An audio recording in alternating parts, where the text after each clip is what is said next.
조이팔의 최측근 강태용이 중국에서 송환된 지 사흘 만에 구속됐습니다. 기소 전까지 검찰은 정관계 로비 의혹과 은닉 자금의 행방 등 사건의 핵심을 밝힐 계획입니다. 허성준 기자입니다. 조이팔 사기 사건의 주범 강태용이 구속됐습니다. 법원은 범행을 저질렀다고 의심할 만한 타당한 이유가 있는 데다 피해자가 다수이고 피해액도 큰 점 등을 고려할 때 사안이 매우 중하다며 구속영장을 발부했습니다. 또 강 씨가 오랫동안 중국에서 도피 생활을 한 점 등을 보면 증거인멸과 도주의 우려가 있다고 덧붙였습니다.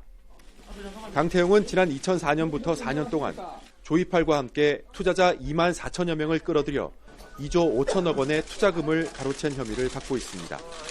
또 조이팔이 운영한 유사수신 회사의 범죄 수익금 200억 원을 빼돌리고 경찰관 등에게 수사무마를 대가로 1억 원을 건넨 혐의도 받고 있습니다. 강태용이 구속되면서 검찰 수사는 더욱 탄력을 받을 것으로 보입니다. 검찰은 강태용 송환 이후 회삿돈 횡령 등 드러난 혐의를 집중적으로 조사해 강 씨를 구속하는 데 주력했습니다. 기소 전까지 최대 20일의 시간을 번 만큼 검찰과 경찰을 비롯한 정관계 로비 의혹과 조이팔 생존 여부 등 이번 사건의 핵심을 수사할 방침입니다. 검찰은 강태용이 횡령한 회삿돈 가운데 일부를 로비 자금 등으로 사용한 것으로 보고 있고 광범위한 계좌 추적 등을 통해 강 씨의 차명 계좌도 일부 찾아냈습니다. 조이팔 사건 피해자들은 이번 사건에 대한 철저한 수사를 다시 한번 강조했습니다.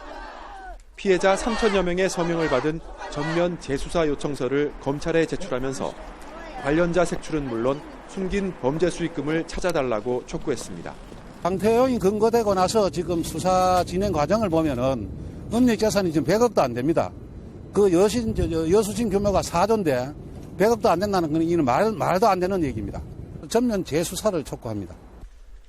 또 여러 제보 등을 종합할 때 조이팔은 살아있다며 신속히 검거에 나서달라고 요구했습니다. YTN 허성준입니다.